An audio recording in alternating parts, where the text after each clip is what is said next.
औज़ुबिल्लाहिमिनश्शैतानिर्रजीम बिस्मिल्लाहिर्रहमानिर्रहीम इन्ना अतैनाकल कौसर फसल्लि लिरब्बिका वन्हर नशनिक वलब्तर।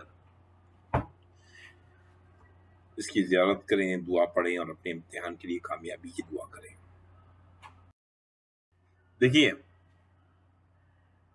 ये कुछ कोट्स हैं, इनको अपने लिए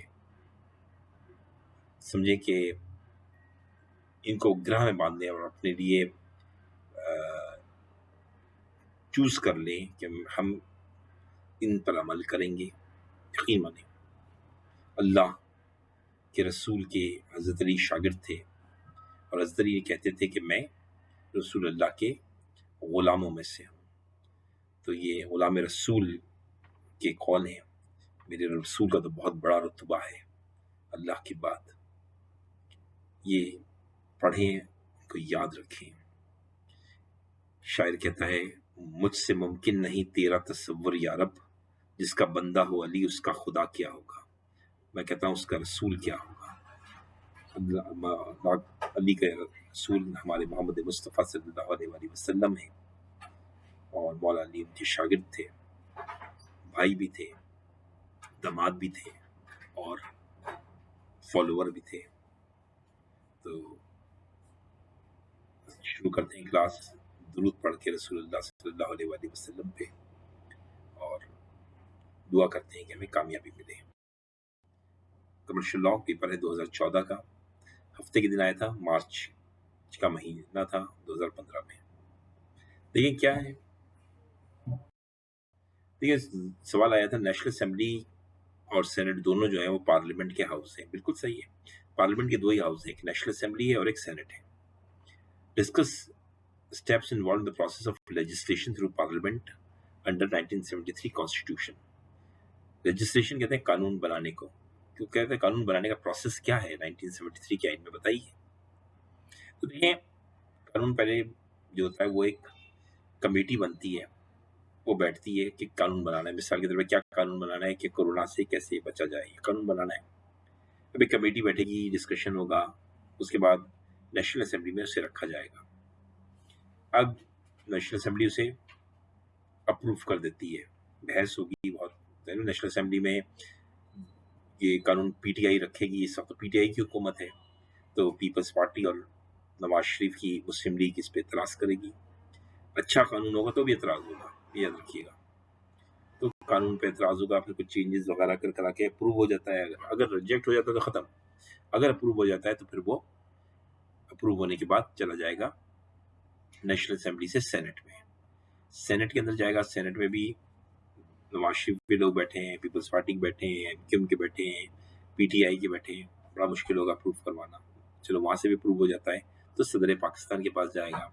सदर पाकिस्तान जो है वो लॉ देखते हैं और कहते नहीं सही नहीं है, तो ये वापस चला जाएगा किसके पास, दोनों हाउसों के पास, क्योंकि दोनों हाउस ने इसे अप्रूव किया है।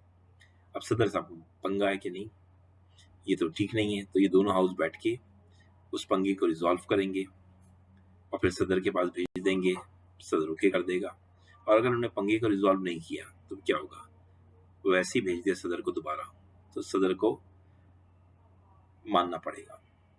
सदर कहेगा पंगा रिजॉल्व नहीं किया, कहेंगे नहीं कर रहे, हमारी मर्जी। तो सदर कहेगा ठीक है मैं साइन कर देता हूँ, मैं साइन कर देता हूँ। इसका मतलब क्या हुआ, सदर पंगा ले सकता है और उसमें कानून में तब्दीली कैसे करवा सकता है कि इसमें चेंजेस करो। अगर ये दोनों हाउस कहते हैं नहीं, हम जिद पे आ जाते हैं, नहीं हम चेंज नहीं करेंगे, तो फिर सदर को साइन करना पड़ेगा। नहीं, सदर के पास ये अख्तियार नहीं कि वो मुस्तकिल पंगा ले सके। एक तरीका और है कानून बनाने का कि पहले नेशनल असेंबली की बजाय सेनेट में कानून बिल रखा जाए। बिल माने वही प्रपोजल जो चेंज करना, जो लॉ बनाना चाहते हैं उसको कहते हैं बिल कहते हैं। और आखिरी जब लॉ अप्रूव हो जाता है तो उसे लॉ कहते हैं, पहले उसे बिल कहते हैं। समझिए, एक ही चीज़ है। बिल रखा, उसे सेनेट में इसमें डिस्कशन हुई, सेनेट ने अप्रूव कर दिया, झगड़ा लड़ाई के बाद अप्रूव हो गया। फिर नेशनल असेंबली में गया, वहाँ भी अप्रूव हो गया, दोनों हाउस में अप्रूव हो चुका है। अब सदर के पास गया, फिर सदर ने वही पंगा किया। तो वही वाली बात है, सदर एक दफ़ा पंगा ले सकता है अब नेशनल असेंबली और सेनेट दोनों का ज्वाइंट सेशन होगा। अब वो कहती है जिद पर आ जाती है कि नहीं, हम नहीं मानते सदर को, ये ठीक है लॉ, हमने अप्रूव किया है तो सदर को मानना पड़ेगा। तो ये चीज़ याद रहे। तो प्रोसेस क्या है, नेशनल असेंबली से सेनेट, सेनेट से सदर, फिर नेशनल असेंबली में बहस होगी, अप्रूवल होगी, फिर सेनेट में जाएगी, बहस होगी, अप्रूवल होगी, फिर सदर के पास जाएगी और सदर के पास दो पावर है, या तो सदर साइन कर दे या सदर वापस भेज दे कि नहीं इसमें चेंजेस करो। अगर दोनों हाउस चेंजेस नहीं, अगर दोनों हाउस से अप्रूव हो गया ना और सदर ने पंगा कर रहा है, तो दोनों हाउस चाहे तो जिद पे आ जाए और कहते नहीं हम नहीं चेंज कर रहे, तो सदर को मानना पड़ेगा। ठीक है। और लॉ ऐसे भी हो सकता है कि सेनेट से पहले आए, फिर नेशनल असेंबली में जाए और फिर सदर के पास जाए। तो दोनों तरीके हैं लॉ में, यानी हाउस का आगे पीछे हो सकता है। जरूरी नहीं कि पहले नेशनल असेंबली में जाएगा और फिर सेनेट में जाएगा फिर सदर के पास जाएगा, नहीं, पहले नेशनल असेंबली में जा सकता है फिर सेनेट, या पहले सेनेट में जा सकता है फिर नेशनल असेंबली, आखिर में सदर के पास जाता है। और सदर को पसंद ले हो तो साइन कर देगा, नहीं पसंद देगा ज्वाइंट सेशन में बहस होगी, और ज्वाइंट सेशन अगर कहता है जिद कर लेता है तो सदर को मानना पड़ेगा। ये वही मसला है, ये लॉ है, क्या करें, मजबूरी है, लॉ है।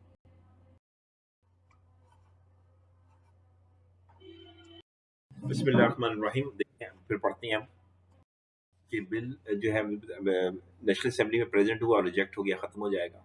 नेशनल असेंबली में प्रेजेंट हुआ, बहस हुई और पास हो गया, थोड़ी बहुत तब्दीली के बाद, तो कहाँ जाएगा, सेनेट में जाएगा। पढ़ लिया ना। सेनेट में क्या होगा, बहस होगी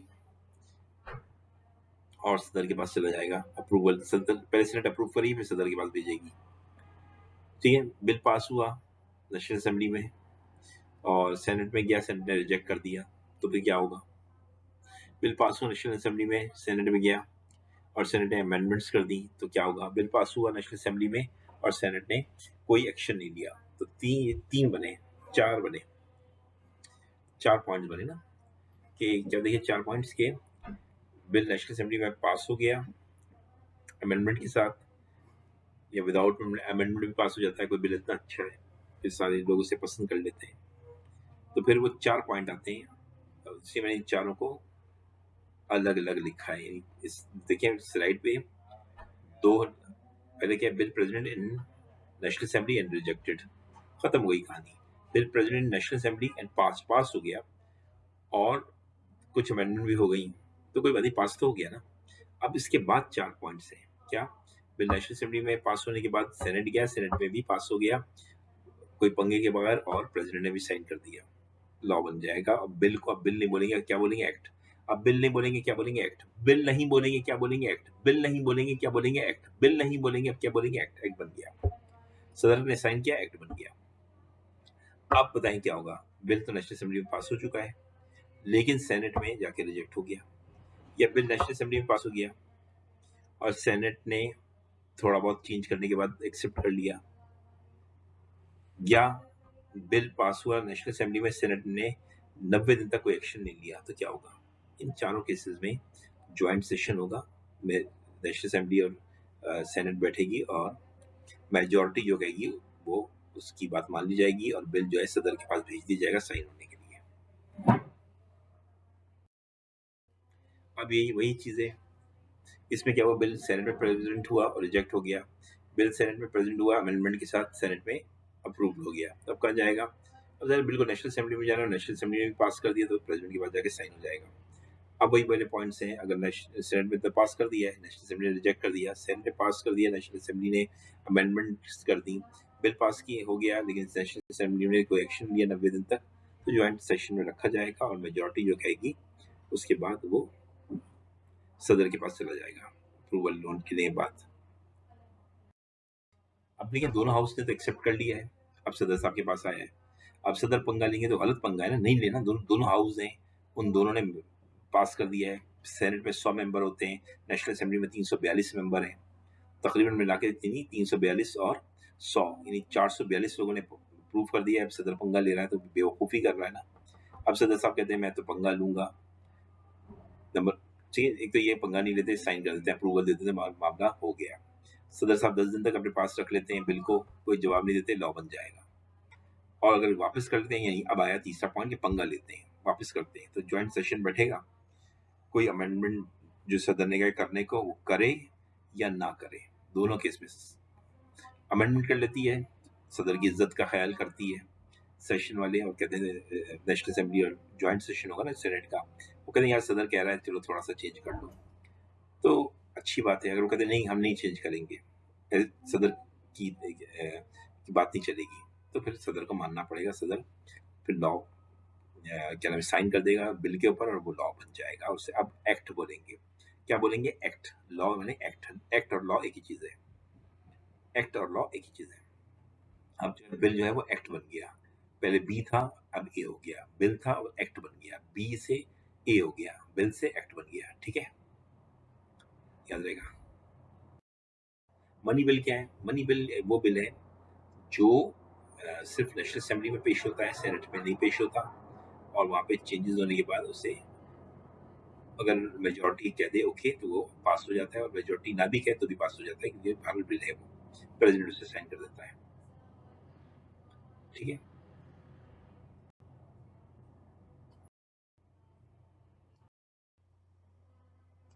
समझ में आई ना? बजट होता है, हर साल बजट आता है, और इस बजट हमें बहुत तंग करता है सीआईसी में के स्टूडेंट को। हर साल ये लॉ बनता है और टैक्स भी चेंज होती है। ये बजट चेंज होता है तो टैक्स लॉ का चेंज होता है। तो टैक्स का जो पेपर होता है हमारे लिए वो बड़ा मुश्किल होता है। याद करो पूरा टैक्स, हम याद करते हैं, फिर एक साल के बाद फिर चेंज हो जाता है। तो क्या होता है कि हर साल पढ़ना पड़ता है। अब मैंने मिसाल के तौर पे लॉ पढ़ा था, मर्केंटाइल लॉ, वो आज तक चेंज नहीं हुआ, वही लॉ चल रहा है। तो मुझे मुश्किल नहीं होती। नहीं, टैक्स में हर साल मुझे किताब खरीदनी पड़ती है और उसके देखना पड़ता है क्या चेंज आ गई, और उससे चेंजेस पे याद रखना पड़ता है। कभी कभी मिक्स हो जाती हैं चीज़ें, याद नहीं रहता, पढ़ाने में प्रॉब्लम होती है, तो गलत पढ़ा देते हैं, कहते हैं नहीं ये तो चेंज हो गया, सॉरी सॉरी सॉरी। तो याद रखना ये मनी बिल जो है वो हर साल बजट, इसको बजट कहते हैं। ये सिर्फ नेशनल असेंबली में पेश होता है, सेनेट में पेश नहीं होता। अमेरिका में सेनेट में भी पेश होता है, अमेरिका के लोअर हाउस में भी जाता है। अमेरिका के लोअर हाउस को कहते हैं हाउस ऑफ रिप्रेजेंटेटिव, फिर वो जाता है सेनेट में भी। लेकिन पाकिस्तान में सेनेट में नहीं जाता, नेशनल असेंबली में ही पास हो जाता है। कुछ अमेंडमेंट्स होती हैं जो तराज कर रहे होते हैं। इमरान खान अभी बजट पेश करेगा जून में, तो नवाज शरीफ और पीपल्स पार्टी एतराज करेंगे, शोर मचाएंगे। फिर क्या होगा, वो अमेंडमेंट्स होंगी थोड़ी बहुत, उसके बाद साइन हो जाएगा, बजट बन जाएगा। ठीक है, कोई परेशानी तो नहीं है ना? ऑर्डिनेंस क्या होता है? सदर बनाते हैं, जो लॉ सदर बनाए से कहते हैं ऑर्डिनेंस। ये टेम्पररी होता है, लेकिन अगर ये नेशनल असेंबली और सेनेट इसको पास कर दें तो ये लॉ बन जाता है, एक्ट बन जाता है।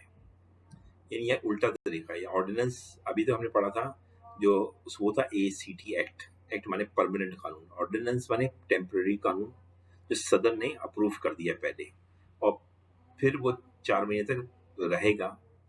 नेशनल असेंबली और सेनेट चाहे तो उसे खत्म कर सकते हैं 4 महीने से पहले, और अगर वो 4 महीने पूरे हो जाते हैं तो खुद ब खुद खत्म हो जाएगा, और सदर चाहे तो दोबारा उसको रिन्यू कर सकता है मजीद 4 महीने के लिए, इससे ज्यादा नहीं।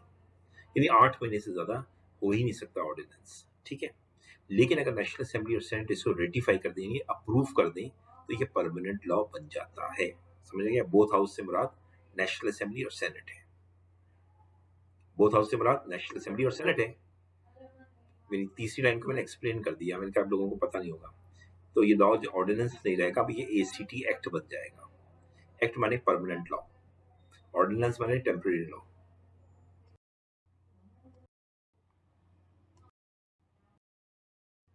ये आमिर बशीर, ये दो हैं, ये एक सेल एग्रीमेंट करते हैं, और आमिर जो है वो माल बेचता है बशीर को, यानी बशीर कस्टमर है और आमिर सेलर है। और आमिर साहब जो है वो माल भेजते हैं, थोड़ा सा माल ज्यादा भेज देते हैं। अच्छी बात है, माल ज्यादा भेज दिया, लेकिन देखिए section 37 sales of good act 1930 में का जो कानून है, इसको कहता हूँ मैं सोगा। सोगा क्यों कहता हूँ? सेल्स ओ उसे ऑफ, जी से गुड्स, ए से एक्ट, SOGA, सोगा। मैं सोगा बोला करूंगा। सोगा का जो कानून है वो 1930 में उसको यूं ही समझ लें कि वो लॉ बना था, लेकिन ये तो वैसे ही लॉ बना था 1872 में। 1930 में क्या कहता है, 1872 का जो कॉन्ट्रैक्ट लॉ आपने पढ़ा उसमें से इसको निकाल दिया था 1930 में। तो ये अलग कर दिया, पहले ये कॉन्ट्रैक्ट एक्ट का हिस्सा था, sales of good act contract act का पार्ट था, अलग कर दिया 1930 में। तो हम यही कह सकते हैं 1930 में ये लॉ बना, यही कहेंगे। कि भारत अलग हो गया, होना या बनना एक ही बात है। अलग हो गया तो इसका मतलब नया लॉ बन गया ना सोगा। पहले तो कुछ सोगा के नाम की कोई चीज नहीं थी।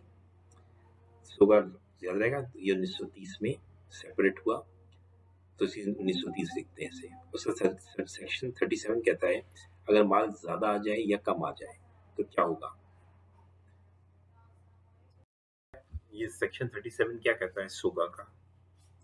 सेक्शन 37 सोगा जो कि 1930 सोगा 1930 में बनाया लॉ। ये सेपरेट हुआ है कॉन्ट्रैक्ट एक्ट से, ठीक है, एक ही बात है, बना या सेपरेट हुआ एक ही बात है। 37 कहता क्या है इसका। सेक्शन 37 कहता है अगर माल ज्यादा आया है तो सेलर पूरा माल वापस कर दे। जिसमें एग्जाम्पल दी, 100 बैग मांगे थे आटे के, सेलर ने 120 भेज दिए, ज्यादा भेज दिए 20 बैग, तो बायर पूरे के पूरे 120 को वापस कर दे। उसके पास पावर है, क्यों भेजा, बदतमीजी है ना, क्यों भेजा ज्यादा। या कम भेज दिए, 100 मांगे थे 90 भेज दिए, इसमें भी वो कह सकता है सब वापस लेके जाओ। लेकिन बेहतर ये है कि बायर को चाहिए जो जितना आया है 100 वो रख ले और जो एक्सेस है 20 बैग वो वापस कर दे। ये शराफत है बायर की। देखिए बायर चाहे तो ऐसा करे, वरना जो काले में लिखा है ना रंग में दो कि ज्यादा है तो भी वापस कर दो, कम आए तो भी वापस कर दो, लॉ ने कहा है। इसलिए आप जब भी किसी को माल भेजें ना ज्यादा भेजिएगा ना कम भेजिएगा, क्योंकि चांस है रिजेक्ट हो जाएगा। फिर क्या होगा, आपके नुकसान हो जाएगा, आपकी सेल जो है वो रिटर्न हो जाएगी और आपके पैसे आपको, सेलर को पैसा मिलता है ना, वो नहीं मिलेगा। माल वापस आ गया तो पैसा कैसे मिलेगा। और मैं तो एक अच्छी बात कहता हूँ, होना ये चाहिए कि आदमी को अगर कम भी आ गया है तो 90 बैंक आ गए तो 90 रख ले, 10 और फरमाइश करके 10 मुझे और भेज दो। लेकिन लॉ ने ऐसी कोई शराफत का कहा नहीं है। लॉ ने दो बातें कही हैं, ज्यादा है तो भी वापस कर दो, कम आए तो भी वापस कर दो, पूरा का पूरा, ठीक है ना। तो इसलिए आमिर ने अगर ज्यादा भेज दिया है तो आमिर भाई आपकी हिमाकत है और आपको नुकसान ही होगा। अच्छा, एक जज जो है वो, उसके ऊपर वाजिब है कि वो लोअर कोर्ट का जज है, अगर उस पर वाजिब है कि वो हाई कोर्ट और सुप्रीम कोर्ट के जजों ने जो फैसला किया है उन फैसलों की रोशनी में अपना फैसला करे।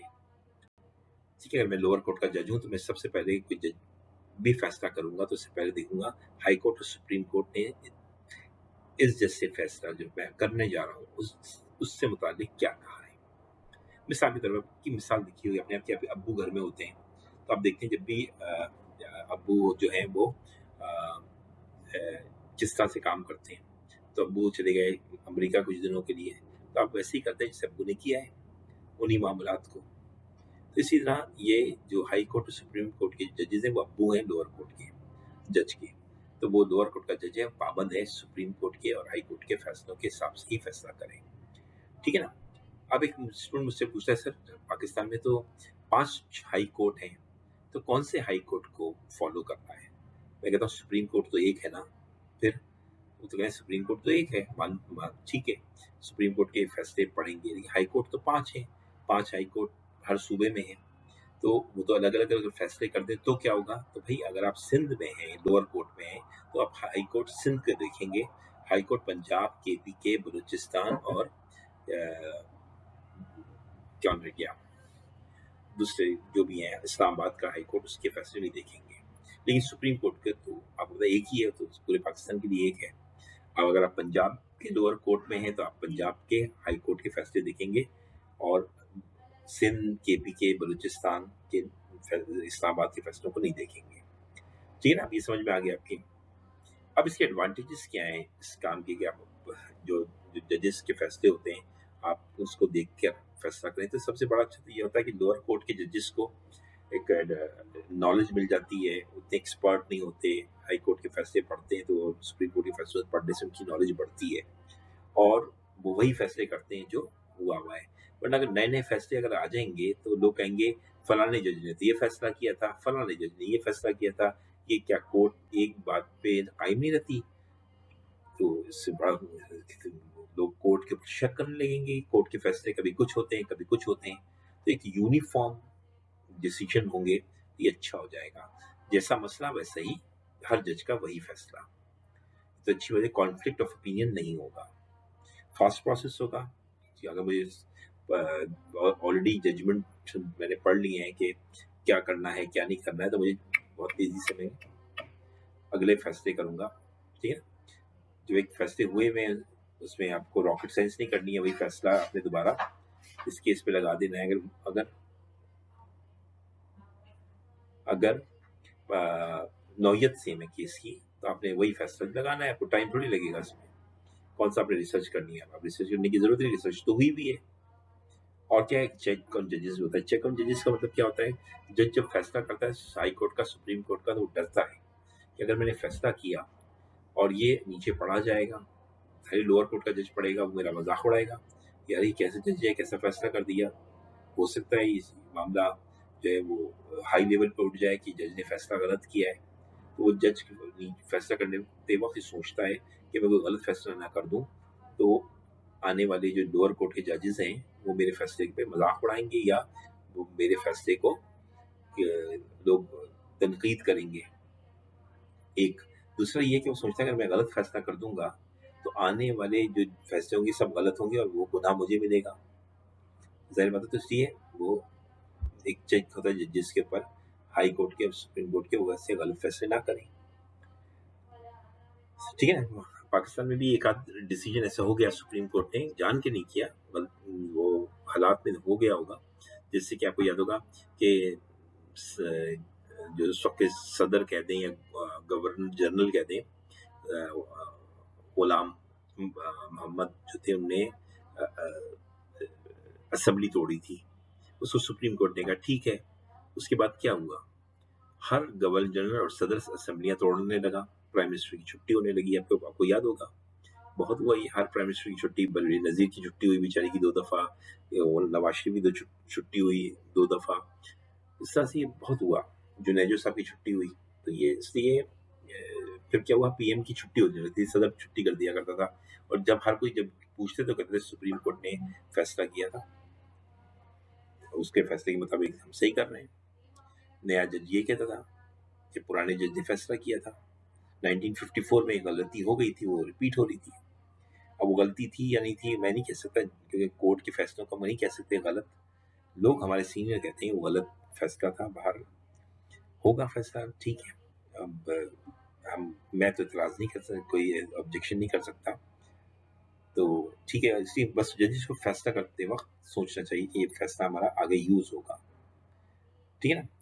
और मैं जजेस को छोड़े अपने घर में भी माँ बाप को कहता हूँ कि माँ बाप अगर गलत फैसले करते हैं तो वो फिर बच्चे वही चीज़ फॉलो करते हैं, तो फिर माँ बाप को बुरा लगता है। तो बाप ने फैसला किया कि मिसाल के तौर पे मैं घर में सिगरेट पीऊंगा बच्चों के सामने, तो बच्चा जो है आपका बड़े होकर सिगरेट पिएगा, आप उसे कह सकते हैं कि क्यों पी रहे हो, क्या अब्बू आप भी तो पीते हैं। तो इससे क्या करना चाहिए, माँ बाप को भी अपने घर में ऐसे फैसले करने चाहिए जो औलाद पे असरअंदाज हो।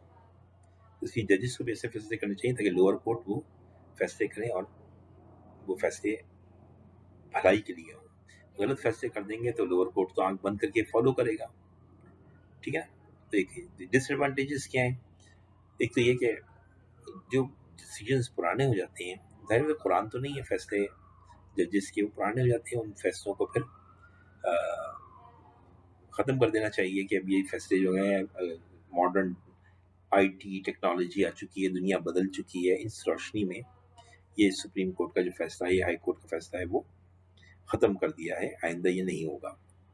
ऐसा होता है लेकिन बहुत कम ये काम होता है, होना चाहिए कि रेगुलर देखिए जो जो जजमेंट्स पुराने हो चुके हैं और अब इस हालात में वो काबिल कबूल नहीं है, तो उन्हें ख़त्म कर देना चाहिए ताकि वो लोअर कोर्ट के जजेस उसको फॉलो ना करें।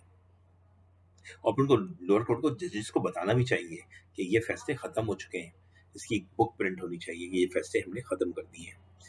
ये होता है, नहीं कि हमारे मुल्क में नहीं होता, होता है, वैसे फैसले ख़त्म किए जाते हैं, लेकिन लोअर कोर्ट के जजेस को मालूम नहीं होता है, तो वो उन्हीं पे फैसला किए जा रहे होते हैं, किए जा रहे होते हैं, किए जा रहे होते हैं, मजे की बात है, और हालांकि वो फैसले खत्म हो चुके हैं, ठीक है ना। अच्छा, अब एक और चीज़ जो है डिसएडवांटेज, वो ये है कि रॉन्ग अगर फैसला कर दिया तो उसकी तकलीद कर रहे हैं लोअर कोर्ट वाले, इसको फॉलो करना है तो बड़ी गलत बात है।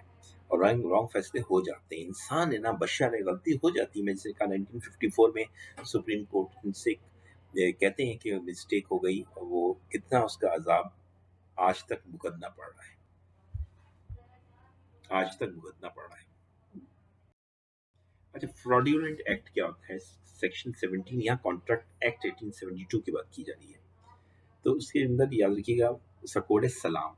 सलाम का मतलब ये है कि आप किसी को कोई मशवरा दें, कोई बात बताएं जो आप जानते हैं कि ये गलत है, फिर भी आप उसको वो बात बताएं। मिसाल के तौर पे मेरे सामने एक चीज़ आई, मैं जानता हूँ कि ये जो चीज़ है, दवाई है, ये जो है वो बुखार के लिए नहीं है, और फिर भी मैं मुझसे कोई पूछे, मैं कहता हूँ हाँ ये बुखार में इस्तेमाल होती है, तो गलत बात है। नहीं है, ये तो धोखा है, फ्रॉड है। या कोई आप ऐसा अमल करें जिससे धोखा, जिसका नतीजा धोखा हो। मिसाल के तौर पे किसी ने आपसे पूछा कि सदर कहाँ है, आपने उधर है, वो बेचारा उधर चला गया, पता लगा वहाँ तो गुलशन है, तो ये आपका अमल तो धोखा है ना, आपका अमल धोखा नहीं होना चाहिए। या कोई ऐसा अमल जिसको लॉ कह दे फ्रॉड है, भले वो फ्रॉड ना हो, लॉ कह दे फ्रॉड है, तो फिर आपको उससे फ्रॉड कहना पड़ेगा। लॉ कहते हैं फ्रॉड है तो फिर फ्रॉड है, ठीक है ना। या आप ऐसी चीज जो किसी प्रोडक्ट के अंदर है, इस्लाम क्या कहता है, उसको बताओ कि ये चीज इसमें खराबी है, आप खरीदना चाहते हैं खरीद लें।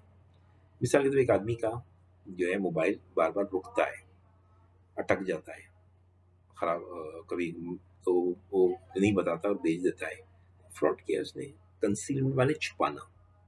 एक्टिव कोई ऐसी चीज हो जो बहुत इंपॉर्टेंट, एक्टिव कंसीलमेंट माने वेरी इंपॉर्टेंट चीज को आपने छुपा लिया, फ्रॉड है तो हकीकत, ठीक है। मेकिंग ऑफ एम क्या है, making of promise without intention to perform, मतलब आप किसी से वादा करें और ये कहें मैंने पूरा नहीं करना है, ये फ्रॉड है। मिसाल देता हूँ, मंगनी की आपने, अपने शादी तो इससे करूंगा नहीं, मंगनी कर ली तो ये तो फ्रॉड है। इससे आपने किसी से कह दिया मैं तुम्हारी दुकान से ये चीज़ खरीदूंगा, और आपने कहा ऐसे मैं उसे उल्लू बना रहा था, नहीं फ्रॉड है। इस सलाम जो है याद रखिएगा फ्रॉड है, बस ये लिख दीजिएगा, आपके मार्क्स आ जाएंगे। और इसी एग्जाम्पल भी लिख दीजिएगा, एक एक जो मैंने आपको बताई, ठीक है ना। ओके, अच्छा एक और चीज़ याद रखिए, क्या खामोशी से भी फ्रॉड हो जाता है? हाँ, मैंने आपसे पूछा ये बताओ शाहरुख खान जो है वो एक गुंडा है, मिसाल के तौर पे गुंडा है, मैंने पूछा शाहरुख खान क्या गुंडा है, अगर है तो बता दो। आपने कहा, कुछ जवाब नहीं दिया, आपने कहा यार चाय पीते हैं, तो मैं समझूंगा कि गुंडा नहीं है। तो खामोशी से भी धोखा दिया लोग देते हैं, ठीक है ना। तो इससे याद रखिएगा, आपसे कोई पूछे तो आप फौरन बता दीजिए, तो कह नहीं मैं नहीं बता सकता, आई एम सॉरी, या बता दें नहीं मैं मुझे मालूम नहीं है, बता दें कि हाँ वो गुंडा है। आप ये नहीं अगर छुपाया, या मैंने कहा आपकी गाड़ी खरीद रहा हूँ, मैं कहा आपकी गाड़ी के इंजन पुराना तो नहीं है, आपने कहा अरे यार गाड़ी देखो बस बेहतरीन है, ले लो यार ले लो, आपने मुझे टाल दिया, तो इसका मतलब क्या है, आपने की खामोशी ने मुझे फ्रॉड किया। याद रखिएगा साइलेंस भी फ्रॉड होती है, याद रखिए साइलेंस, ऐसी कोई चीज़ पे एक इम्पोर्टेंट चीज़ को कोई आपसे पूछे तो बता दें, प्रोडक्ट सेल करते वक्त और खरीदते वक्त बता दें प्लीज, फ्रॉड में फंस जाओगे। सही है, तो सवाल आया एक दफा एग्जाम में कि साइलेंस फ्रॉड होती है, तो आप हाँ जब वो इम्पोर्टेंट है तो फिर तो आप फ्रॉड करें। अगर मैं आपसे पूछा गाड़ी का रंग जो है वो पीला है या लाइट पीला है, तो आप चुप हो गए, तो ये इतना बड़ा फ्रॉड नहीं है, इतना इम्पोर्टेंट नहीं है पीला या लाइट पीला। लेकिन मैं अगर आपसे कहा कि इंजन ब्रेक के बारे में पूछ रहा हूँ, या तो मैं पूछ रहा हूँ गाड़ी कितने लीटर पेट्रोल खाती है, आप उससे कहें कि ज़्यादा खाती है कम खाती है, तो आप कम खाती है, तो मैंने कहा ज़्यादा खाती है तो बता दें, आप चुप रहे तो मैं क्या समझूंगा, कम खाती होगी। मैंने आपसे पूछा, आपने जवाब नहीं दिया, तो मैं यही समझूंगा ना। ओके यस नो, तो फ्रॉड हो जाता है, बच के रहिएगा। और सील्स ऑफ गुड एक्ट में अक्सर तो ऐसा होता है कि हम प्राइस जो तय करते हैं वो नॉर्मली एग्रीड मैनर होती है। एग्रीड मैनर क्या, हम बार्गेनिंग करते हैं। आपने देखा होगा बाजी कितने का है, बाजी पूछती है कितने का है, खान भाई बताओ सूट 5,000 का, बाजी 5,000 का है, 5,000 का नहीं है, 2,000 का है बाजी, 2,000 तो नहीं है बाजी, इसका कीमत 5,000 है बाजी, बाजी नहीं नहीं 2,000 दूंगी, चुप। बहस होती है ना, बहुत बहस होती है, उसके बाद एक प्राइस तय हो जाती है, इससे कहते हैं एग्रीड मैनर, यानी सेलर और बायर ने प्राइस को एग्री कर लिया। आप सब्जी लेने जाते हैं, आप बार्गेनिंग करते हैं, आप मोटरसाइकिल लेने जाते हैं बार्गेनिंग करते हैं, मोबाइल खरीदते हैं बार्गेनिंग करते हैं, तो बार्गेनिंग के बाद चीज तय हो जाए उसे कहते हैं एग्रीड मैनर। तो ये एग्रीड मैनर ही होती है। इसके अलावा भी होती है एक्सप्रेस्ड है, आपने देखा एक्सप्रेस का मतलब क्या, सेलर कह दे कि मैं इतनी कीमत बेचूंगा, इससे नहीं नीचे बेचूंगा। समझ में आ गया। ज्यादातर आप देखिए जो दुकानें हैं मेमनों की या बोरी लोगों की, वो की प्राइस एक रखते हैं और उससे नीचे नहीं जाते, बता देते हैं वो लोग, इससे नीचे वो जाते नहीं, डिस्काउंट नहीं देते। और इम्तियाज मार्केट में जाएं, प्राइसेस लिखी हुई होती हैं, तो आप ये तो नहीं कहते कि प्राइस कम करो, लिखी हुई है, उसी प्राइस को खरीदना है आपने। कभी इम्तियाज में आपने कहा है कि नहीं ये मक्खन जो है मैंने इस पे लिखा हुआ है 400 रुपये में 390 रुपये दूंगा, नहीं ना। एक्सप्रेस में लिखा हुआ है या कह दिया है जबान से या लिखा हुआ है और उससे नीचे नहीं जाएंगे, तो एक्सप्रेस्ड है। ये दो चीजें हमने देखी हैं, ये हम देखी है। बाकी तीन चीजें हमारे लिए नहीं है। वो ये है कि कोर्स ऑफ डीलिंग का मतलब ये होता है कि अगर मैं आपसे कोई माल खरीदता हूँ और आप हमेशा हमेशा 5% डिस्काउंट देते हैं, जो भी माल लिखा होता है, कीमतें लिखी होती है पैकेट पे, जब भी आप माल मैं आपसे खरीदता हूँ आप मुझे 5% डिस्काउंट देते हैं। मैंने आपसे जनवरी 2021 में माल खरीदा और आपने माल पे लिखा होता 1 लाख रुपए, मैंने आपको 95,000 बेचे, आपने कहा नहीं 1 लाख होंगे। मैं क्यों भाई, आपने कहा प्राइस लिखी हुई है। देखिए मैंने कहा भाई आप तो हमेशा मुझे डिस्काउंट देते हैं, डील हमारी हमेशा डीलिंग रही है माजी में, और आपने कहा इस दफा डीलिंग खत्म हो गई, तो मैं कोर्ट में जाऊंगा तो कोर्ट कहेगी नहीं, वो डीलिंग के हिसाब से होगा, आपकी डील है तो फिर डील देनी पड़ेगी, और अगर आपने डील चेंज करनी थी तो माल भेजने से पहले बता दिया होता, एग्रीमेंट करने से पहले बता दिया होता कि हम जो है इस दफा जो 5% का डिस्काउंट नहीं देंगे, तो इसका मतलब है 5% डिस्काउंट देना पड़ेगा। तो प्राइस कोर्स ऑफ डीलिंग से तय होती है। ये भी हुई। अगर प्राइस बिल्कुल तय नहीं, कोई भी कुछ तय नहीं कर पा रहा है, तो फिर कोर्ट डिसाइड करती है, इसे कहते हैं रीजनेबल प्राइस, जो कोर्ट डिसाइड करे।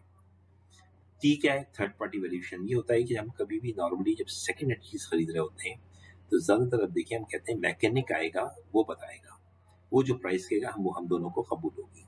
या हम घर खरीद रहे होते हैं, बेचने वाला कहता है मुझे आइडिया नहीं घर कितने का है, लेकिन किसी एक्सपर्ट को बुला लेते हैं, जो वो कहेगा वो प्राइस होगी। तो ना बायर तय करता है प्राइस, ना सेलर तय करता है, बल्कि एक थर्ड पार्टी तय करती है। तो ऐसी चीजें थर्ड पार्टी वैल्यूएशन होती है। इसकी मैंने मिसाल दी, सेकेंड हैंड है या चीज है या घर है, इसमें ऐसी चीजें, या कोई पुरानी एंटीक चीज है, उसमें थर्ड पार्टी वैल्यूएशन करती है। तो ये तरीके हैं प्राइस को तय करने के। फिर एग्रीमेंट हो जाता है। तो ये प्राइस, इसका कोड है कैटर, याद रखना प्लीज, कोड से मैं याद करा रहा हूँ। तो ये सेक्शन 9 में लिखा हुआ है, सिविल कोड एक्ट 1930 में। देखो सवाल पर लिखा है सेक्शन 9, सवाल नजर आ रहा है ना? ओके, याद रखिएगा। अब पार्टनरशिप में याद रखना, पार्टनरशिप के एक बिजनेस होता है जिसमें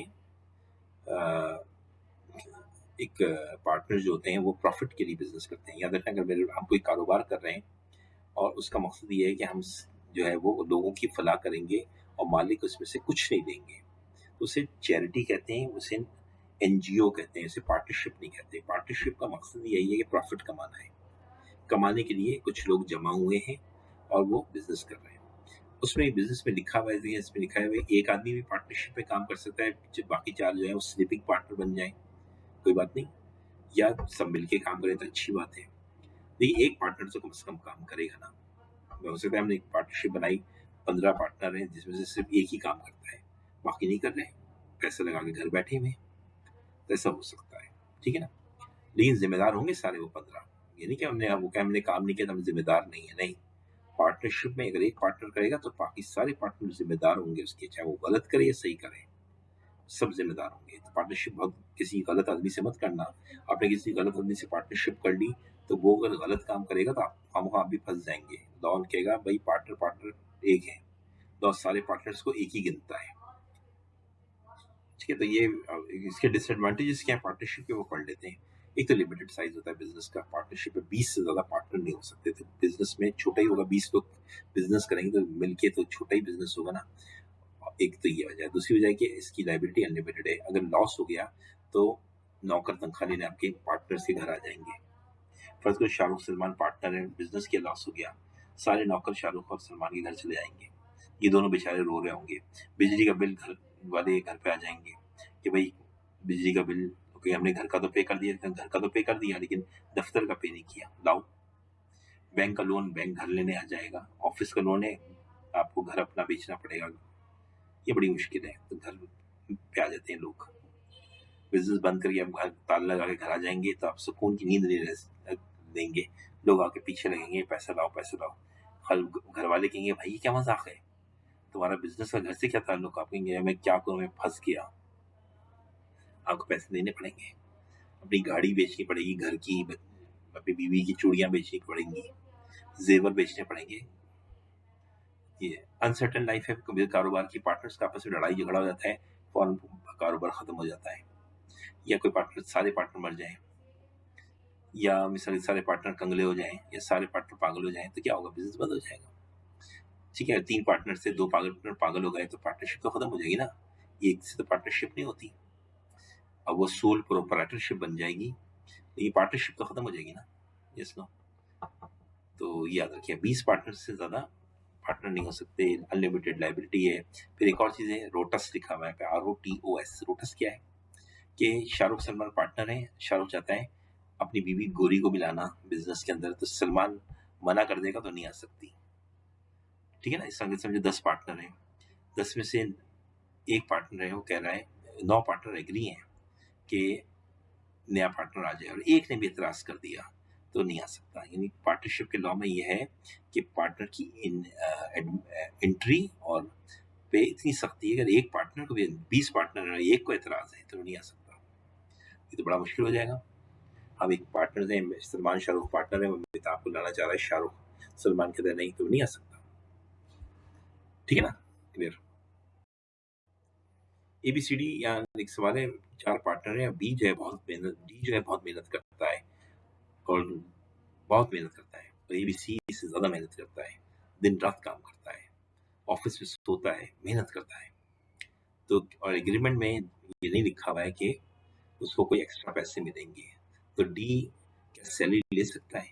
मेहनत की, एक्स्ट्रा काम करता है, ABC से ज्यादा काम करता है, तो लेनी चाहिए नहीं लेनी चाहिए? तो आप लोग कहेंगे हाँ, तो मेरा जवाब है नहीं, नहीं ले सकता। जो पार्टनर्स की एग्रीमेंट हुआ है ABCD के दरमियान, उस एग्रीमेंट को फॉलो किया जाएगा। अगर उसमें डी की सैलरी नहीं लिखी है तो उसको पैसे नहीं मिलेंगे, चाहे वो मेहनत करे या ना करे। हाँ, अगर डी चाहे तो पार्टनरशिप एग्रीमेंट में चेंजेस करवा ले। कैसे चेंजेस होंगी? अरे ABC राजी हो जाए, उनसे कह दे कि भाई मैं तो लोगों से ज्यादा काम करता हूँ, तो इसमें मेरा सैलरी डाल दो।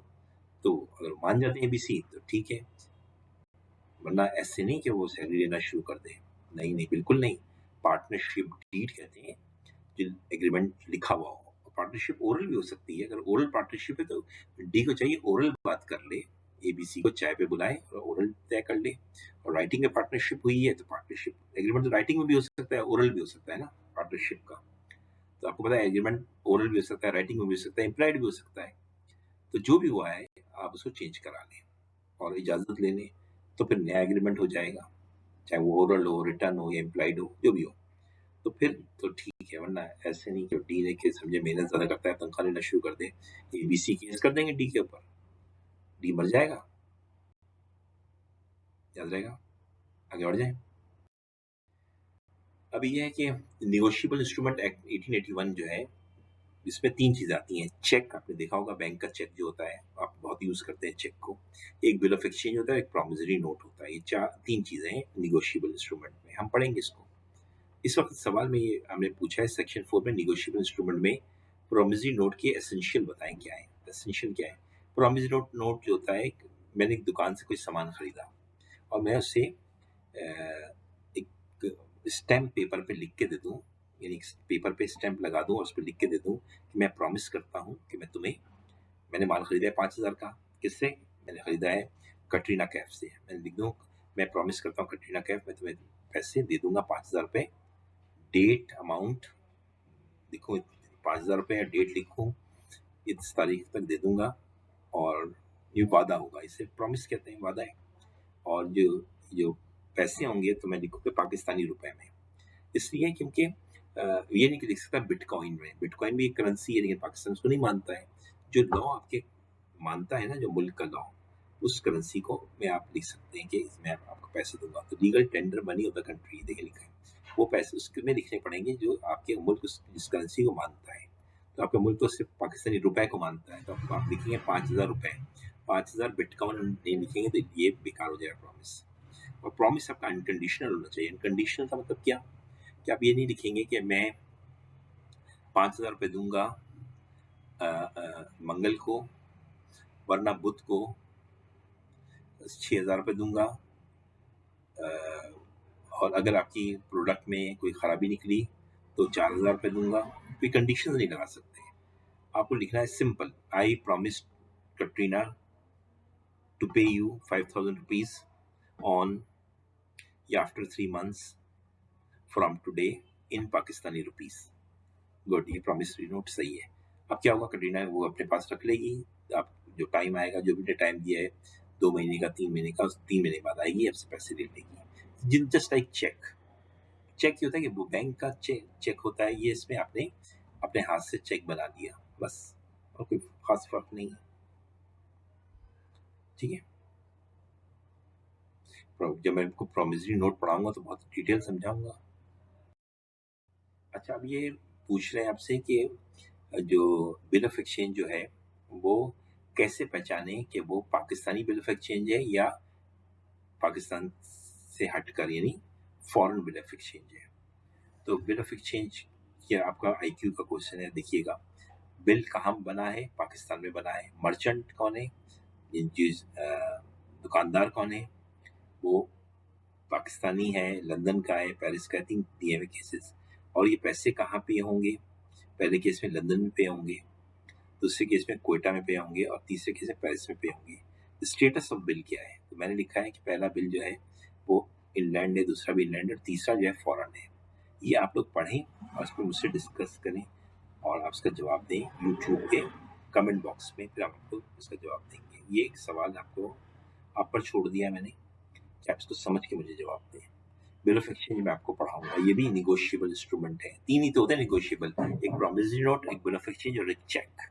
तीनों पढ़ा दूंगा आपको, एक दिन की क्लास में खत्म हो जाएगा। अब in light of the industrial relationship, ये लेबर लॉ है। लेबर लॉ का इंडस्ट्रियल रिलेशन कहते हैं लेबर लॉ को। ये इसके कानून के मुताबिक national industrial relation commission NIRC के बारे में इसके पावर पूछ रहा है। NIRC समझिए एक तरह की अदालत है, ठीक है, लेबर के लिए, मेरे लिए और आपके लिए नहीं। लेबर काम करते हैं ना बेचारे फैक्ट्रियों में, उनके लिए। तो इसके पावर क्या है? तो इसके पावर ये है, इसका पावर है पिग माने पनिश कर सकती है। कब पनिश कर सकती है? अगर कोई NIRC को के इदारे को इसके खिलाफ कुछ लिखता है। मैंने अखबार में से इदारे के खिलाफ लिख दिया, तो ये तो कंटेम्प्ट है, मैंने इसको बेइज्जत किया। कंटेम्प्ट मैंने बेइज्जत किया तो मैं तो मुजरिम हो गया। दूसरा क्या है, मैंने इस इदारे की कार्रवाई में मुदाखलत की। ये कोई NIRC वाले काम कर रहे हैं, मैं उसमें जाके उस काम को रोकूं, उनकी फाइल छुपा दूं, तो ये भी तो ऑब्स्ट्रक्शन है ना, काम को रोकना। या मैं NIRC ने मुझे कोई काम दिया है, मैं पुलिस वाला हूँ या मैं कोई आदमी हूँ जिसको NIRC ने हुक्म दिया कि ये करो, या मैं फैक्ट्री का मालिक हूँ, NIRC ने कहा ये करो, मैं कहता हूँ मैं नहीं कर रहा। तो NIRC अदालत है भाई, जैसा रुतबा है उसका, तो उसकी बात माननी पड़ेगी। अगर डिसोबे करेंगे तो भी पनिश कर देगा। अब्यूज प्रोसेस, इसके काम को धोखा दिया, NIRC ने कुछ चीज़ मांगी मुझे, मैंने उसे जाली चीज़ दे दी, अब्यूज किया ना प्रोसेस मैंने उसका। तो ये चारों केस में पनिश कर सकता है मुझे। फिर क्या है, PI हो, P से समझ पनिश हो गया। I से क्या है, इनिशिएट प्रोसिक्यूशन, यानी ये कानूनी कार्रवाई शुरू कर सकता है किसी इंसान के खिलाफ। यानी हर एक इंसान के खिलाफ तो नहीं करेगा, फैक्ट्री के मालिक या लेबर के खिलाफ होगा। ये तो मैंने बताया लेबर लॉ है, ये आम आदमियों के लिए नहीं है। जैसे एक फैक्ट्री है, उसमें आग लग गई है, उसमें वर्कर मर गए हैं, जल गए हैं, उसके खिलाफ एक्शन जो होगा देगा। और एक घर में मियाँ बीवी लड़ रहे हैं तो उसका NIRC से क्या ताल्लुक?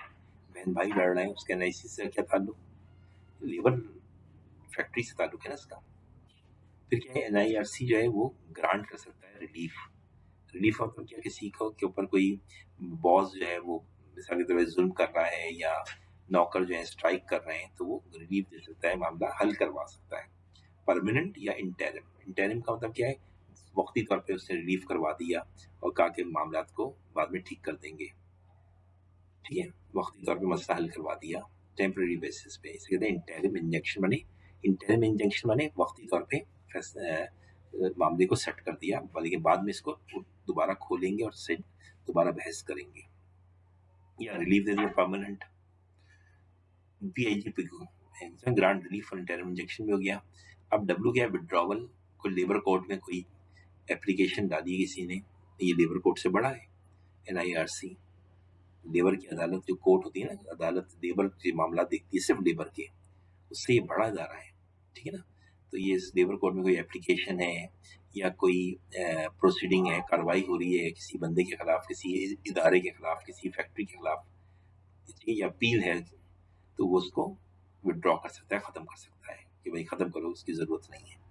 एक वर्कर्स ने मिसाल में गलत एप्लीकेशन दे दी है, तो ये इदारा समझता है ये वर्कर की एप्लीकेशन गलत है, बॉस सही है, तो ये खत्म करवा सकता है। या बॉस ने लेबर्स के खिलाफ कोई गलत एक्शन मस्टेक कर रहा है और एप्लीकेशन दे दी है, तो वो देखता ही नहीं, ये बकवास कर रहा है, लेबर ठीक है, तो आपके फैक्ट्री के लेबर ठीक है, बॉस जो है उस फैक्ट्री का बदमाश है, तो वो एप्लीकेशन को विड्रॉ करवा सकता है, ठीक है। आई से क्या है, इंस्पेक्शन कर सकता है। इंस्पेक्शन करने के लिए क्या, क्यों कि इंस्पेक्शन चेक करने, छापा मार सकता है उस इसलिए ताकि इन्वेस्टिगेशन कर सके, इंक्वायरी कर सके, या एडजुडिकेशन, एडजुडिकेशन मतलब है कानूनी फैसला कर सके।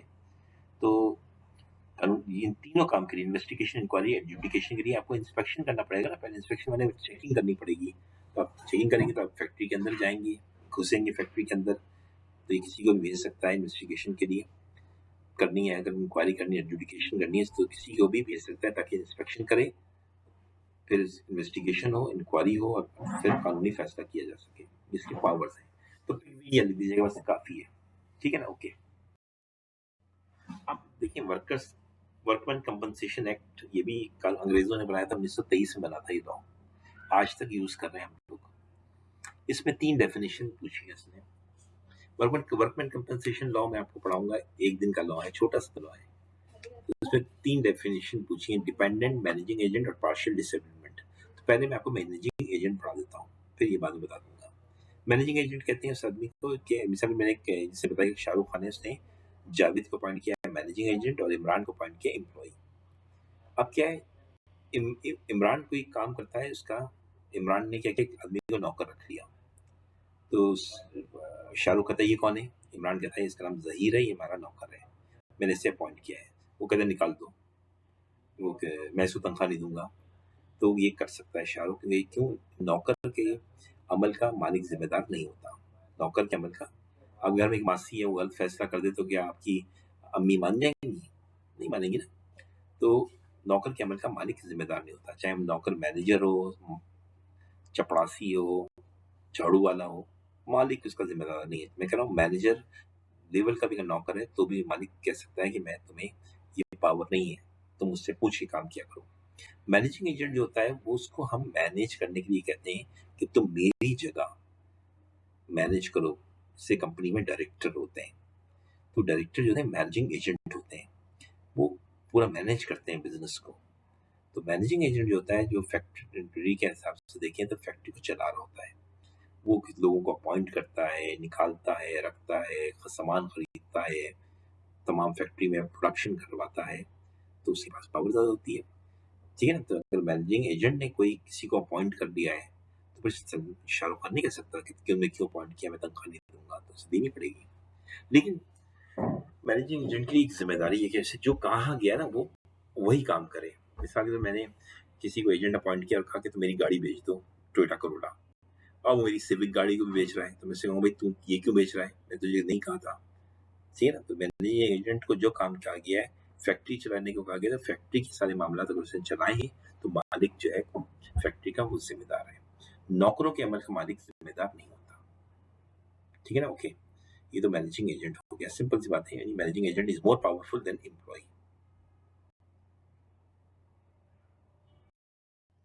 अच्छा, अब क्या है कि जो बंदा वर्कर काम करते हुए मर जाए, तो उसके वर्षा, वो लोग होते हैं जो बच जाते हैं, उसको फिर पैसे मिलते हैं, तो उन्हें कहते हैं वर्षा।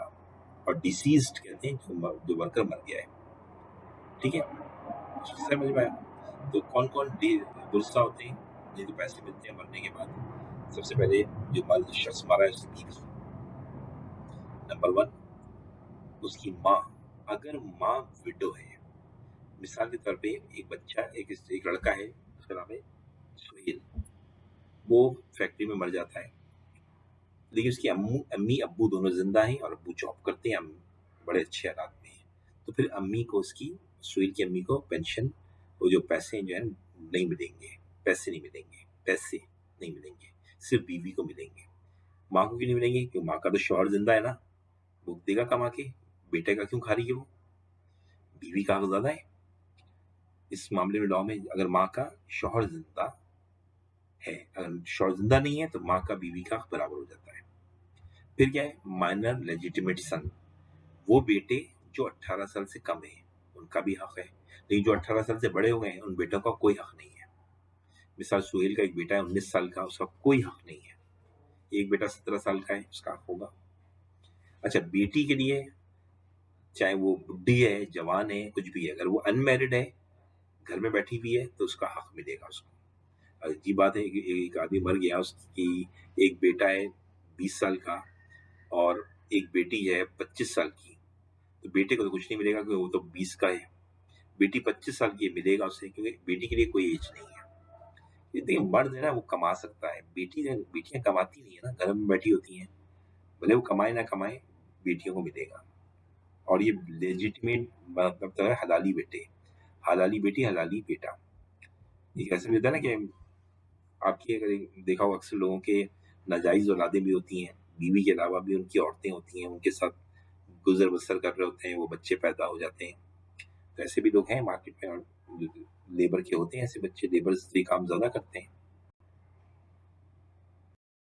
अब क्या है, अगर अब यही ये है वो बच्चे या वो रिश्तेदार जो होली डिपेंडेंट थे उस आदमी जो मरा ना उसके ऊपर, मिसाल के तौर पे एक बेटी या बेटा दोनों उस पे डिपेंडेंट थे, अपाहिज बच्चे हैं, माजूर बच्चे हैं, तो वो तो बाप की कमाई पे थे। इन्फर्म माने वीक बच्चे, माजूर बच्चे, तो वो बच्चे तो जाहिर बात है उसको भी पैसा मिलेगा, डिपेंडेंट है वो। अब ये बेटा 25 साल का है, लेकिन भाई माजूर है, तो वो तो डिपेंड करता है अपने बाप पे, ठीक है ना। वैसे तो 18 साल के बाद बच्चा बेटे का खत्म हो जाता है, उसे कुछ नहीं मिलता, क्या कहाँ से, नौकरी के पैसों से। बाप की जो नौकरी, जो मालिक जो पैसे देता है मरने के बाद, उसमें इसका हिस्सा नहीं है। जायदाद में होगा हिस्सा, लेकिन मैं इस वक्त जायदाद की बात नहीं हो रही है। इस वक्त ये बात हो रही है कि जिस दफ्तर में काम करता था उस दफ्तर से पैसे जो मिलेंगे उसकी बात हो रही है। दफ्तर से जो पैसे मिलेंगे उसकी बात हो रही है। उसमें 18 साल के का लड़का हो, कम हो तो मिलता है लड़के को, वरना नहीं मिलता। हाँ, अगर लड़का इनफॉर्म है, अपाहिज है, दोनों अंधा है, तो फिर इसमें तो मिलेंगे ना। या समझ में आ गया नहीं? तो अब क्या है, अब ये वो लोग हैं जो थोड़ा डिपेंड करते थे या पूरा डिपेंड करते थे उस आदमी जो वर्कर मर गया है उसके ऊपर। ऐसे होता है, एक वर्कर होता है, काम करता है, उसके दादा दादी भी को भी पाल रहा है, माँ बाप को भी पाल रहा है, बहनों को भी पाल रहा है, बीवी को भी पाल रहा है, बच्चों को भी पाल रहा है। एक मर्द बेचारा कितने काम कर रहा होता है। सलाम हो मर्द पे, अजीज खड़े हो जाइए सब के स्टूडेंट्स, मर्द को सलाम करें। इस मर्द के सलाम, इस मर्द की जात को, कितने लोगों को ही पालता है, पोता पोती, नवासा नवासी, सबको लेके चल रहा होता है मर्द। तो इसमें ये होता है कि ये लोग जो होते हैं वो पूरे डिपेंड, दादा दादी तो पूरा डिपेंड नहीं कर रहे, थोड़ी बहुत तनख्वाह पोते से ले रहे होते हैं, ठीक है ना। या बीवी मर गई है फैक्ट्री में, तो उसके पैसे उसके शौहर को मिलेंगे, तो शौहर देखने ये नौकरी कर रहा होता है, पूरा डिपेंड तो नहीं कर रहा होता बीवी पे ना। तो ये वो लोग हैं जो पूरा डिपेंड नहीं कर रहे थे, लेकिन थोड़ा बहुत डिपेंड कर रहे थे। जैसे भाई है या बहनें हैं, वो भाई पे तो डिपेंड नहीं करती पूरा पूरा, वो अपनी भी नौकरी कर रही होती हैं, भाई भी अपनी नौकरी कर रहे होते हैं, लेकिन कुछ ऐसे होते हैं कि वो एक भाई चला रहा भी होता है और थोड़ा वो खुद भी कर रहे होते हैं। तो ये वो लोग हैं, ये लिस्ट उन लोगों की है जो मुकम्मल डिपेंड नहीं कर रहे होते। देखिए, इसमें बीवी नहीं आई, इसमें बच्चे नहीं आए, इसलिए नहीं आए क्योंकि इसमें वो लोग, तो वो तो फुली डिपेंड करते हैं ना अपने बाप पे, अपने शौहर पे, ठीक है। देखिए इसमें बहू भी आ गई। अगर मिसाल देखिए, आपकी एक जो वर्कर मर गया है उसकी बहू है, विधवा है, तो विडो है वो, तो उसको सुसर ही चलाएगा, वो सुसर मर गया है तो बहू को पैसे मिलेंगे। और इसमें इलीगल जो सन होते हैं ना उसको भी पैसे मिलते हैं। इलीगल सन को वैसे तो पैसे अलाउड नहीं है ना, इलीगल डॉटर को, लेकिन इनको भी मिल जाते हैं। तो ये लिस्ट याद कर लीजिएगा। तो ये वो लोग हैं दादा दादी का कोई हक नहीं है। अगर जो मर गया है वर्कर उसके माँ बाप भी मर गए, नहीं है पहले से नहीं है, फिर दादा दादी को हक मिलेगा। लेकिन अगर माँ बाप जिंदा है तो फिर दादा दादी को कुछ नहीं मिलेगा, ठेंगा मिलेगा। ठीक है, ये आप याद रखिएगा। ये लिस्ट है डिपेंडेंट की। अब इसको याद कर लें, थोड़ा सा मेहनत है याद कर लें, कोड बना के याद कर लें। समझ में आ गया? अब क्या है, टेम्पररी और पार्ट परमानेंट की दो बहस है। टेम्पररी का मतलब होता है थोड़े दिनों के लिए एक चीज है फिर वो ठीक हो गई। परमानेंट का मतलब क्या होता है, थोड़े हमेशा के लिए। आप देख लेते हैं डिसेबिलिटी क्या होती है जब वर्कर का फैक्ट्री के अंदर एक्सीडेंट होता है। होते हैं, बहुत एक्सीडेंट होते हैं, अल्लाह में बचाए। फैक्ट्री के अंदर बहुत ज़्यादा हादसे होते हैं, मशीन जल गई, फैक्ट्री में आग लग गई, करंट लग गया, कभी मशीन टूट के गिर गई, कभी ब्लेड लग गया, क्या क्या होता है अल्लाह मियाँ। रोना आता है मुझे। फैक्ट्री के अंदर काम बड़ा बड़ा दुख है, वर्कर के साथ बहुत ज्यादतियाँ हो रही होती हैं, लेकिन क्या करें, काम का हिस्सा है, हो जाती हैं। जैसा तो फौज में भी देखिए जंग होती है, लोग गोली लगती है, किसी का हाथ टूटता है, किसी का पाँव टूट जाता है, जान चली जाती है, होता है, क्या करें। तो यहाँ डिसेबिलिटी की बात हो रही है, मतलब मरा नहीं है आदमी, तो क्या होगा। तो ये होगा कि ये तो मिसाल में किसी के आदमी का एक्सीडेंट हुआ, उसके दोनों पाँव टूट गए, याद है, ऐसे बहुत से केसेस हमने पढ़े। थोड़े दिनों बाद जुड़ गए, तो ये कहलाएगी डिसेबलमेंट। टेम्पररी थी, ठीक हो गई, दोनों आंखें खराब हुई, ठीक हो गई बाद में, तो ये कहलाती है टेम्पररी डिसेबलमेंट। और परमानेंट डिसेबलमेंट क्या है? परमानेंट डिसेबलमेंट का मतलब है आप बिल्कुल दोनों टांगें टूट गई, दोनों हाथ टूट गए, अब काम करने के लायक ही नहीं रहा, बिस्तर पे आप लेट गए, इसे कहते हैं परमानेंट डिसेबिलिटी। ये बहुत खतरनाक चीज है। पार्शियल डिसेबिलिटी का मतलब ये होता है कि, अच्छा, परमानेंट डिसेबिलिटी दो तरह की होती है। टेम्पररी, दोनों आंखें खराब हुई थी, 15 दिन के बिस्तर पर लेटे, सही हो गई, दोनों पैरों में चोट आ गई थी, हाथों में चोट आ गई थी, आप बिस्तर पर लेट गए, ठीक हो गए, ये है कहलाएगी temporary permanent disability. Temporary permanent disability.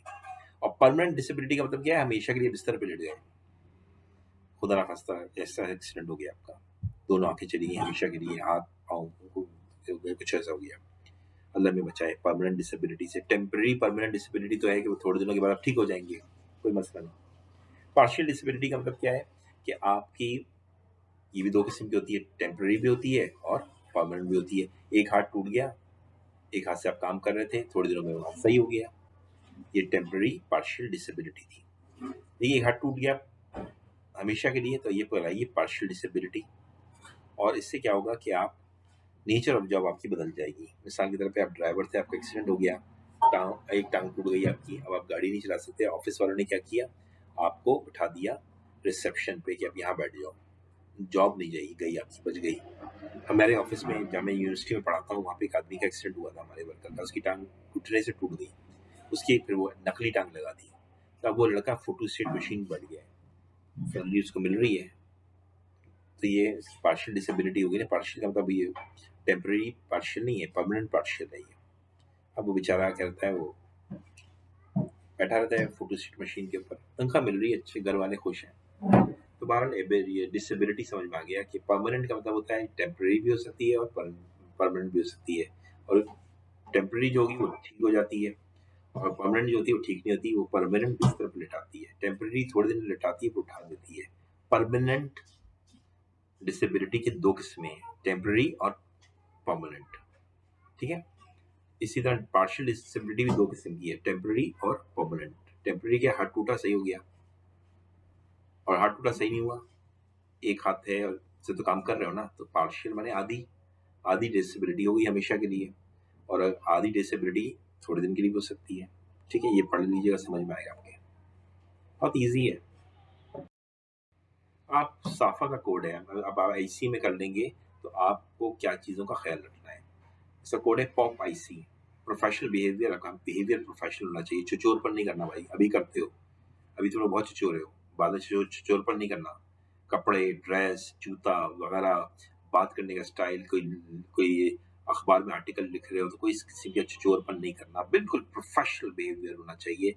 आप लगे कि मजा आ जाए आपसे बात करके, कि आपकी बातों में वजन हो, आपकी बातों में संजीदगी हो, आपका बिहेवियर बड़ा डिसेंट किस्म का हो, ये नहीं लड़कियों को छेड़ रहे हैं, दिल दे बैठे ऑफिस में जाकर काम कर रहे हैं तो लड़की को क्या नाम है चैटिंग कर रहे हैं, उसको मोबाइल पे मैसेजेस गलत गलत भेज रहे हैं, कोई उल्टी सीधी फोटो भेज रहे हैं। सब इस तरह की हरकतें नहीं करनी है, प्रोफेशनल बिहेवियर, वरना याद रखना आईसीएमए का सर्टिफिकेट कैंसिल हो जाएगा। बहुत सख्ती है ये, छिछोरपन छोड़ना पड़ेगा। ऑब्जेक्टिविटी, आपके काम में ऑब्जेक्टिविटी होनी चाहिए, किसी को आप फेवर नहीं करेंगे। ठीक है, मिसाल में आईसीएमए करने के बाद आप कहीं जॉब कर रहे हैं, आपके बीवी ने अप्लाई किया दफ्तर में जहाँ आप काम कर रहे थे, तो आप बीवी को अच्छे नंबर देके पास नहीं करेंगे। भाई ने अप्लाई किया, अच्छे नंबर देके पास नहीं करेंगे। क्यों? क्यों? अगर उसका अपॉइंटमेंट आपकी वजह से हो गया तो फिर तो गलत बात है ना। या आप मिसाल की तरफ है, आपने निपोटिज्म नहीं करना है। निपोटिज्म का मतलब क्या? आप एक डायरेक्टर बन गए आईसीएमए करने के बाद, आपने क्या किया, अपने भाई की कंपनी से कहा कि अपने भाई से कहा कि तुम यहाँ पे काम करो, सारा कंस्ट्रक्शन की काम तुम करो, आधा आधा बांट लेंगे। नहीं, ये सब नहीं करना है प्लीज। ऑब्जेक्टिविटी का मतलब है बिल्कुल ये कोई इस तरह की काम के अंदर कोई हेर फेर नहीं करनी है अपने कि किसी से क्या नाम है नाजायज काम आपके अंदर नजर ना आए कोई चीज। बिल्कुल आपका काम कंपनी के लिए हो, कंपनी के बेनिफिट के लिए हो, जहाँ आप काम कर रहे हो, बस आपके लिए बेनिफिट ना हो। अगर आप अपने लोगों को नौकर रखेंगे कंपनी के अंदर तो आपका फायदा है।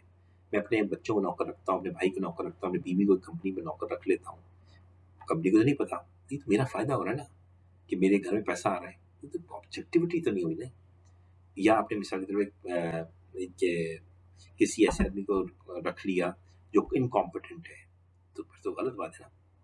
प्रोफेशनल कॉम्पिटेंस, आप जब भी कोई काम करेंगे आप में कॉम्पिटेंस होनी है। प्रोफेशनल अगर नहीं है तो आप ट्रेनिंग लेंगे फिर काम करेंगे।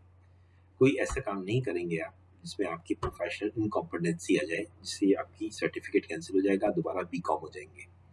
ठीक है, आईसी में खत्म, आपको बड़ा बुरा हो जाएगा, लोग मजाक उड़ाएंगे आपका। इंटेग्रिटी, ईमानदारी से काम करना है, कोई लापरवाही नहीं करनी है, ना लापरवाही करनी है ना बेईमानी करनी है। आप लोग करते हैं इंटेग्रिटी के खिलाफ काम, ठीक है ना। आप ऑडिटर हैं, आपने डायरेक्टर्स के साथ मिलके फ्रॉड को छुपा दिया, ठीक है, ये तो इंटेग्रिटी के खिलाफ है ना। कॉन्फिडेंशियलिटी, जब आप नौकरी कर रहे थे या कहीं आपने ऑडिट किया, दोनों सूरतों में आपको किसी से ये बातें नहीं बतानी है जो आपने क्या ड्यूरिंग जॉब पता लगी आपको, वो बातें छुपा के रखनी है। ठीक है, मैं किसी कंपनी में काम करता हूँ, जैसे मैंने कैशबेट में काम किया और बहुत सी गलतियां थी, तो मैंने आज तक किसी को नहीं बताया। अगर मैं अखबार में लिख दूं तो ये तो कॉन्फिडेंशियलिटी के खिलाफ हो जाएगा ना। तो इसलिए बहुत सारी चीज़ें ऐसी होती हैं जो आपको नहीं बतानी है किसी को। अगर आपने किया तो आपकी सर्टिफिकेट कैंसिल हो जाएगा, आईसी में एक साल बेकार हो जाएगा, दोबारा आप बीकॉम हो जाएंगे। आईसी में नहीं, नो आईसी में आप मेंबर नहीं हो, गेट आउट। ये साफा का कोड है। तो पॉइंट नंबर 1 क्लियर हो गया। आप दूसरा पढ़ते हैं कि वो पढ़ते हैं कि अगर आप इंडिविजुअल हो और आपने अनइथिकल बिहेवियर किया, गैर अखलाकी हरकत की, तो क्या होगा। पहले पढ़ते हैं, अगर इंडिविजुअल हो तो क्या है, आपकी रेपुटेशन खराब होगी, आपकी जॉब चली जाएगी, आपकी अर्निंग कम हो जाएगी, आपका स्टेटस खत्म हो जाएगा। क्यों? कि आईसीएमए वाला आपकी सर्टिफिकेट को कैंसिल कर देगा, जिससे बदनामी, जॉब भी जाएगी, बदनामी भी होगी, अर्निंग भी आपकी कम हो जाएगी, और आपकी हो सकता है बीवी बच्चे भी आपको छोड़ दें कि अब्बू अपने आईसी में नहीं हो, कहा बेटा था लेकिन गंदी हरकत की, मैंने ऑफिस में फ्रॉड किया, मुझे आईसी में खत्म हो गया। बच्चे कहेंगे अब्बू निकल यहाँ से। अच्छा, अगर एक बॉडी है, प्रोफेशनल बॉडी है, जैसे आईसीएमए है, सीए है, ये बॉडी अगर कोई गलत काम करे तो क्या होगा, तो इस बॉडी की रेपुटेशन खराब हो जाएगी, इसकी क्रेडिटेबिलिटी खराब हो जाएगी, लोग इस पर एतमाद नहीं करेंगे, और हो सकता है इसका चार्टर्ड का जो लाइसेंस है खत्म हो जाए। तो मिसाल के तौर पर इसाक डार साहब है, अगर इसाक डार साहब पकड़े गए और फ्रॉड में पकड़े गए और जिसमें चल रहे हैं फ्रॉड, तो institute of chartered accountants of Pakistan, ये जो इंडिविजुअल की बात कर रहा हूँ, इनकी डिग्री को कैंसिल कर देगा, तो मुसीबत हो जाएगी इनके लिए। ठीक है ना। अब अगर इंस्टीट्यूट नहीं करता, फेवर करता है, छुपा लेता है कि नहीं हमारा सागडाल मेंबर है, बदनामी होगी, तो इंस्टीट्यूट की हो सकता है लाइसेंस इंस्टीट्यूट का कैंसिल हो जाए, क्योंकि इंस्टीट्यूट को भी कोई ऐसी हरकत नहीं करनी है, गलत काम नहीं करना है, किसी की गलती को छुपाना नहीं है, ठीक है ना? ओके, तो ये हो गया आपका टोटल ये पेपर आपका 2014 का खत्म हो गया, और खुश हो जाइए। अब क्या रह गया सवाल, देखते हैं अगर है कोई। हाँ, ये सवाल है। पीपीआरए, पीपीआरए बच्चे कहते हैं सर पीपीआरए बहुत मुश्किल है। इतना छोटा सा सवाल है, बस याद रख लो, इसका कोड है कार ऑफ। आप देखिए, किसी को नौकर भी रखते हैं ना अपने घर में, या किसी से खाना पकवाते हैं शादी का अपने लिए, शादी है खाना पकवाना है, तो आप देखते हैं कि आदमी खाना पका सकता है, इसके अंदर कैपेसिटी है, खाना पका लेगा, 6-7 डिशेस बनवा रहे हैं, इसके पास इतने पैसे हैं कि हमारा खाना पका देगा, क्यों पेमेंट तो आप बाद में करेंगे। बाद में शादी वाले दिन का खाना क्यों नहीं लाए, तो सर पैसे नहीं थे इसलिए मैंने नहीं पकाया। तो शादी का खाना पकवा रहे हैं किसी आदमी से, तो उसकी क्या क्या चीजें आप देखेंगे। सबसे पहले नंबर 1 देखते हैं कैपेबिलिटी, कि उसके अंदर वो सलाहियतें हैं, उससे रिसोर्सेज हैं, उसके अंदर वो ये काम कर सकता है।